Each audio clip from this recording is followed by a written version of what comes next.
maybe do you want to give some examples, let's say like successful and unsuccessful, of what the development path could look like, let's say at the extreme. So for example, maybe let's take the kid that, like, a little bit crazy mom and dad pay for everything all the time. What happens with them from what you've seen typically in your experience?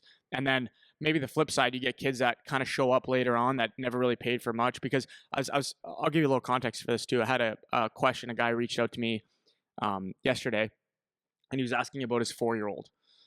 Okay, so what I said to the guy first, I was just like the kid's 4, because he was asking kind of like, how do I make sure like he develops well and I'm not making a mistake with whatever. And I kind of said what we're saying here. It doesn't matter. Like, as long as the kid's on the ice to a reasonable degree, has some level of instruction, and gets to play in some games, then he's going to develop. Like, there's not going to be a better or worse. It's very marginal if you have a way better coach or not. It's marginal gains when they're that young. At 4? Yeah, from 4 till they're 12. I was going to say at 4. At 4, it's irrelevant. You don't got it straight by 4, you're screwed. Yeah. So I was saying, and I basically said the same thing. Like, we've seen kids that they pay for everything and they fizzle out like everybody else does. And there's kids that basically don't pay for anything and they show up and they're great. And then there's all the in-betweens that have mixed results. Kids that paid for some or not, successful, aren't, whatever. So throw some thoughts on that. I could do every single angle. Yeah, I know. I could do, because the bottom line is, like, to answer that question, like, in a nutshell, is there is no recipe. Because you can do everything absolutely what you thought was perfect to a T, and the kid's good, and nothing happens. You could do everything wrong, so to speak, wrong, and the kid might even look disinterested, and he makes money playing hockey, and is very good at it.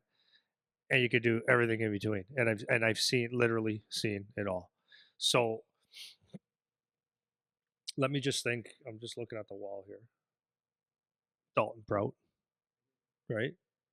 He will be the first to tell you that he skated with me when he was young and he loved it.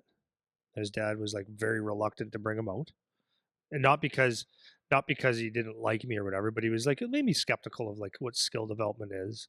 And then he was coaching, and he told me one day, he goes, yeah, Andy, but you don't have the kids every day. And I go, I know that. It's totally different. What you guys do and what I do are two different things. So I explained what my stuff would do for his kid if he chose to, like, why that would be good. And I said, but your job of coaching every day is a whole different thing. So he was skeptical of the skill development himself. He was on a budget, not saying he wasn't broke by any means, but he was, he watched his money, right? So one day when he was, I think, 11 or 12, 11, I think, 10, he was a big boy. And his dad said, I'm going to have him start skating with you. He goes, I think it's going to be great. And I said, okay, great. So he came out, and dad said, that was awesome, man. And I said, yeah, it was. And it was great to have him. And Dalton loved it. And then it was the next Saturday he came out. And after that, he goes, Dad, but I just want to play baseball on Sundays. And his dad's like, okay, go play baseball. And he did that for a couple of years, and he got drafted. And he was clueless of how the hockey world actually worked, right?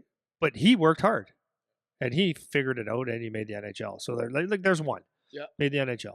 Well, yeah. Sorry, did you have another one? No, go ahead. I was going to say, take the opposite. So let's look at. I want to use. That's actually good. I didn't even think of doing that. But let's take. Go with Eki. Talk about Eki's development track, because I think he's like an opposite extreme. He's there's an extreme. So here's the thing. I started working with Aaron when he was, I believe, I'm just trying to think, 11, and worked with him a lot. He would do private lessons once or twice a week in the morning at my 6:30 sessions, and he was just always good. I could tell that kid just loved hockey. He loved hockey. He was huge right from day one, and he loved it. And he was skilled, though. Like, he could just do things naturally. So he did that. Went to a few camps here and here that we did, and he played up a year when he got into Bantam. And his dad Dave would be at the rink outside, and I was always there first, and he would drop him off. Here you go, Andy. Here's your whatever money, and see you later. Never watched, never cared. He says his kid wanted to play hockey. Like, he wanted to practice, and he loved it. Basically kept him out of trouble. So, sorry. So there was one thing, is he was 11 when he started, not 6, not 7, not 8. Well, Yeah, and I think that's probably when he started. Mhm. I don't think, like, honestly, don't know if he started earlier. Right. He didn't. I don't think he played Triple A until he was Pee Wee. I could be wrong. Mhm. I don't think he did. I think he just played in his local Bell River team. And okay, and then if what you saw when he was starting at 11, again, not 6 and not 7, when he was 11 and started doing some extra stuff, how much of a difference did that skill stuff make in terms of where you think he would have gone in his Zero. hockey career? Zero. Like he was going to be Aaron Ekblad no matter what. 1,000%. Yeah. 1,000%. Because, and this is like Aaron, I talked to him about a month ago. He goes, I listen to every single podcast. He goes, I love it. Yeah. So he's going to listen to this one. Yeah. And Aaron, when you hear this, I'm not carving you, but Aaron was never a beautiful skater. Never. Right? He still gets, a little bit of knocked for not being a great skater, but he gets around the ice, gets there quick, and he's a really, really top end defenseman. He had a passion for the game. Like, you talk about a guy that, like, wants to win. Like, he was just so competitive, and he was bigger than everybody when he was younger and stuff. So that probably fueled, like, I'm better than everybody. Like, that made things a lot easier. But he was just good. So yeah, we did a lot of puck stuff and, like, different things on shooting and skating, whatever. We did all that stuff, and it was very good for him because maybe he had, some reps doing certain things that he was able to layer and add and add and add and make it better, right? Yeah, it's not that it wasn't helpful. Yeah, right, exactly. And he'll be the first to say that. Like, no, it was awesome. Yeah, of right? course It was helpful. awesome. Right. Like, was it helpful? 100%. But when the difference between Aaron Ekblad spending 5 years or 6, 7, I don't know. He spent a bunch of years, a lot of time with me. We were on the ice in the morning with him a lot of times. The difference of that being a first overall pick or not wasn't me, right? Not me at all. I think maybe one of the things that I was good for him is that I would just let him have some fun. I wasn't all serious, like totally serious with him. Like, he was good, and I would just bring out some stuff and show him some stuff, and he was able to do it. And but it was him, man. It was him. They wouldn't make one difference at all. Zero. Then you take a guy like Matt Martin, right? So Matt Martin with the Islanders. So, guys, his parents didn't have a clue. He skated with me when he was a little bit in Pee Wee Bantam. He was playing house league, man. Playing house league, and he skated because his brother, who was a goalie, played with the older guys, wanted to. So, can I bring my brother on? I said, yeah, okay, sure. He's got to be decent, right? He was horrible, dude. I'm not joking. He was a horrible hockey player. He played house league his whole life. Like, there wasn't one thing that you would have said Matt Martin's going to play in the NHL. You would have laughed. You would have laughed. No chance. So he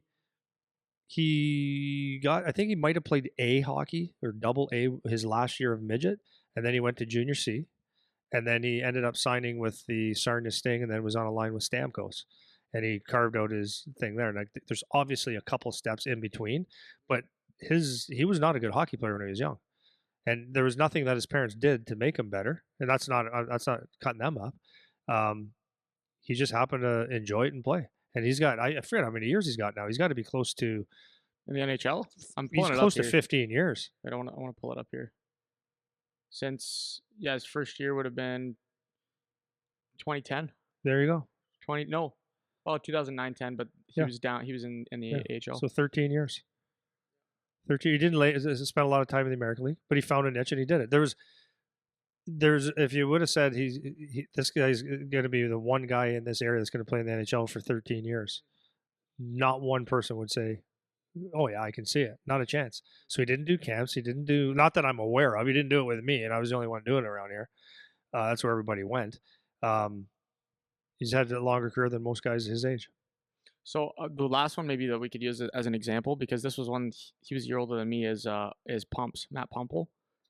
And the reason I want to talk about him is because, so he was, like I said, a year older than me. He was one of the best hockey players I've seen. Well, he went 7th or 8th overall in the OHL. 6th or 7th or 8th. Right. So he was, when we were kids playing AAA, I remember his name specifically because he was unreal. This guy could score at will.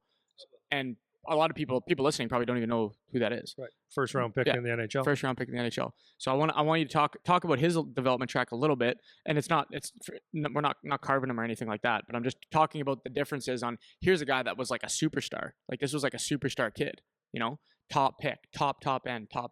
And then what? So talk about him a little bit. First round in the OHL, first round in the NHL. So talk about him training as a kid first of all. What it probably looked the same as the other guys, more or less. So Matt was a very, very consistent, loyal customer, and he was out. We had mornings. Actually, I used to drive him home. We used to stop and grab a coffee together. We had lots of chats. He's a great kid, and he scored goals like crazy. Matt. So there's a different path. He did summertime. He did all kinds of summer and winter. He did lessons and shooting and all that kind of stuff. He played spring hockey. He went to Europe for spring hockey. He did all the things that most kids do. Team Ontario stuff. Yeah. He does the things that the typical guy does, and then he got drafted. You know, he worked out with Maggio's dad in the summer times, in the gym, and he was just a great hockey player. So he knew how to score goals and he knew how to play, and he was awesome. And he made a lot of money and he still makes money in hockey. He's in the now. But the NHL path didn't last very long. I forget how many games total, but he went Ottawa, New York, Detroit, and played parts of a few seasons with each of them. But it was mostly American League guy, and so like that's the point of that is like you can do all the right things. You do all the spring hockey, think you're making all the right moves. As you get older, everything changes. Everything changes, and you know, it comes down to desire, discipline. Are you good enough? Can you skate well enough? Like there's little things in your game that are you hungry enough to make it to the next step? And like, again, I don't know where Matt's head was. Like maybe he just wasn't good enough to be a consistent NHL player. Maybe he didn't want to be good enough or do the extra thing. I think he did. But there was something there that he just couldn't crack a good steady NHL roster. Right.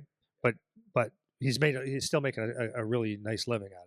Yeah, right? For sure. But the only reason I wanted to contrast some of these guys is because a lot of them, like, so you give the example of Matt Pumple, let's say, who's like relative superstar status as a kid, like did the Team Ontarios, went to Europe for spring hockey, invited to all the camps, did all the things.